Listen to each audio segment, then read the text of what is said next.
Imagine you are floating in the Caribbean Sea. Your ship has just been destroyed. You are clinging to a piece of debris. The salt water is stinging your eyes. You are exhausted. You have no weapon. You are not a soldier fighting a war. You are a criminal, yes.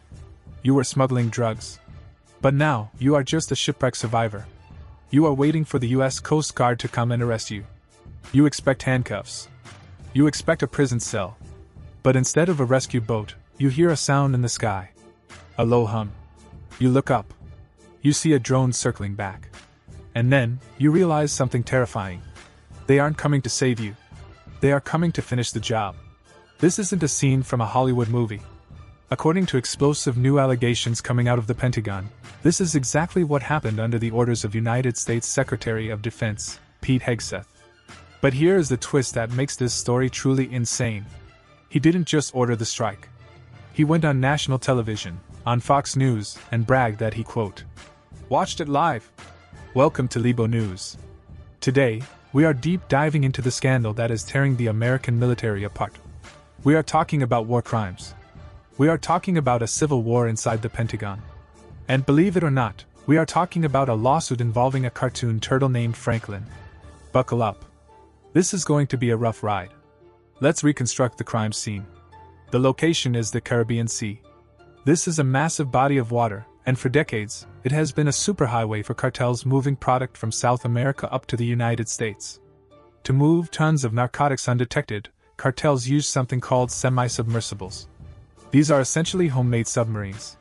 They sit very low in the water, almost invisible to radar, painted blue to blend in with the ocean. Catching them requires high-tech surveillance and patience.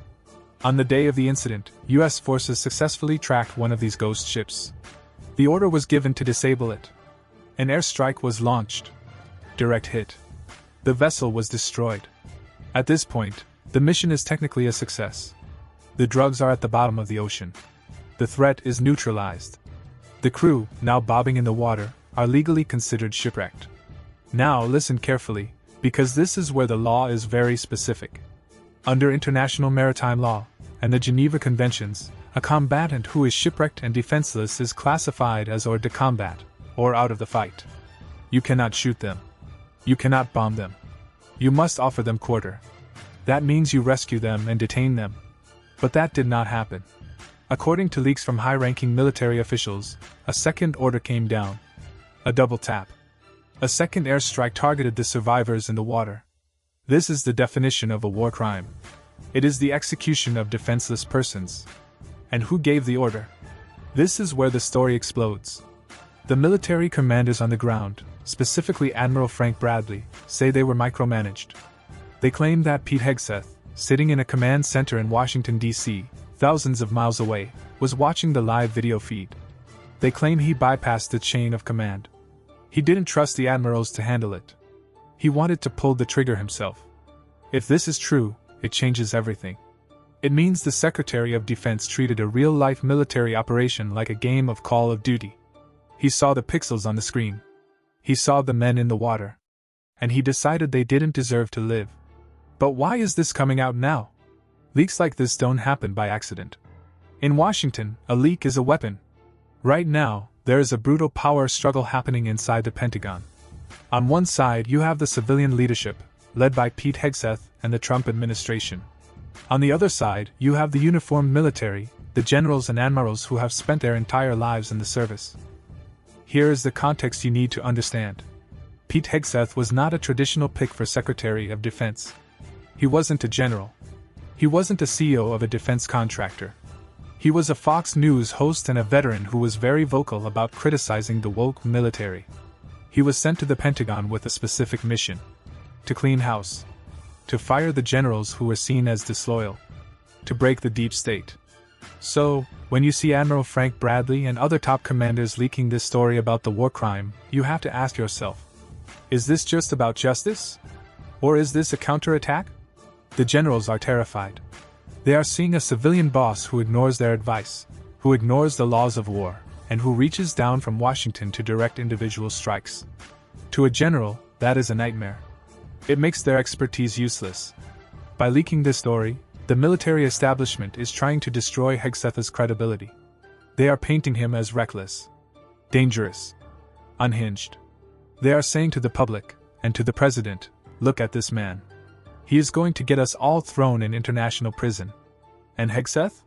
He is fighting back. He claims this is a setup. He says the admirals are lying to protect themselves. He says they messed up the operation, and now they are trying to pin it on him because they hate his politics. It is a classic standoff. But unlike a political debate, this standoff involves hellfire missiles and dead bodies. Let's go back to the smoking gun. The Fox News interview. Before this investigation started, Pete Hegseth went on TV. He wanted to look tough. He wanted to show the base that he was serious about stopping the cartels. He said clearly and proudly, "I watched it live." For a lawyer, those 4 words are a disaster. In the age of modern warfare, watching it live means you have command responsibility. If you are the boss, and you are watching a crime happen in real time on a high-definition screen, and you do nothing to stop it, you are guilty. You cannot say, "Oh, I didn't know what the troops were doing." You saw it. Technology has removed the fog of war. In the old days, a commander could say the radio was broken, or the map was wrong. Today, we have 4K video feeds from drones. We have satellite thermal imaging. When Hegseth said he watched it live, he admitted that he had the same information as the pilots. He saw the men in the water. This raises a disturbing psychological question. When you watch war through a screen, does it stop feeling real? We know that drone operators often suffer from severe PTSD because they watch their targets die in high definition. But for a politician in Washington, watching on a big screen in a comfortable office, does it just look like a movie? Does it look like a video game? Did Pete Hegseth see human beings drowning? Or did he just see targets on a user interface? This gamification of violence is dangerous. It makes killing easy. It disconnects the decision maker from the blood and the reality of death. And when the person with their finger on the button stops seeing the enemy as human, we are all in trouble. Now, we need to take a sharp turn. Because just when you think this story is dark and depressing, it gets absolutely weird. While Pete Hegseth is fighting off allegations of war crimes, he is simultaneously being sued by a Canadian children's book publisher. Yes, I am not joking. Nelvana Enterprises, the company that owns the rights to Franklin the Turtle, has filed a lawsuit against the Secretary of Defense. You probably know Franklin. He is that cute, green turtle from the cartoons. He learns lessons about sharing and tying his shoes. He is innocent. He is pure. So, why is he involved in a Pentagon scandal? Apparently, Hegseth has been using the image of Franklin the Turtle in his political branding and internal presentations. We don't have all the details yet, but imagine a slide deck about military strategy, or a political meme featuring a cartoon turtle. Why? Is it a code? Is it an inside joke? Or is it just bizarre incompetence?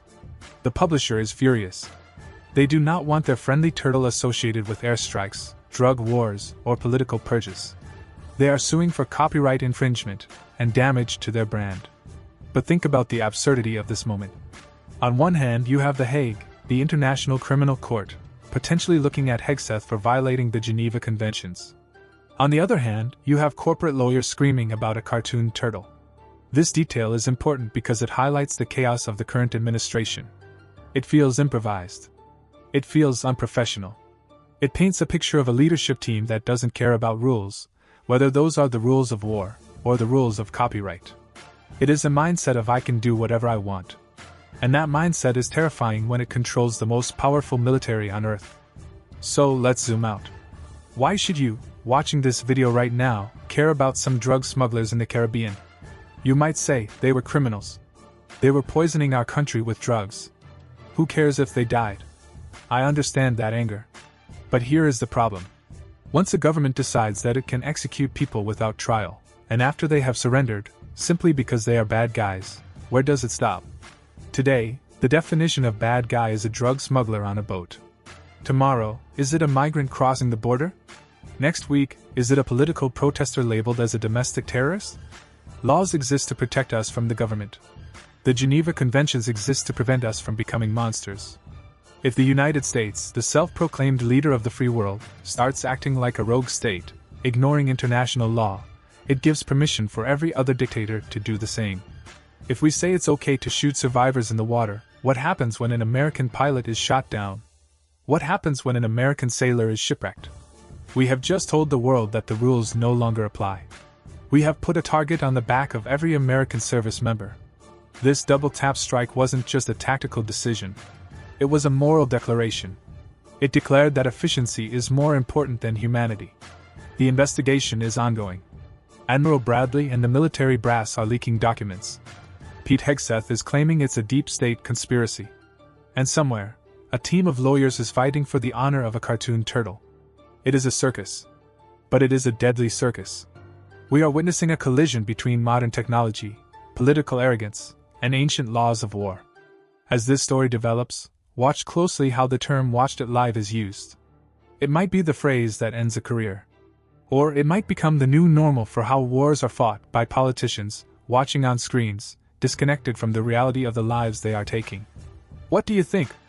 Was this a necessary act of war against cartels, or was it a cold-blooded crime? And does the Franklin the Turtle lawsuit make this story funny, or just more terrifying? Let me know in the comments below. I'm for Libo News. Don't forget to like and subscribe for more deep dives into the stories they don't want you to understand.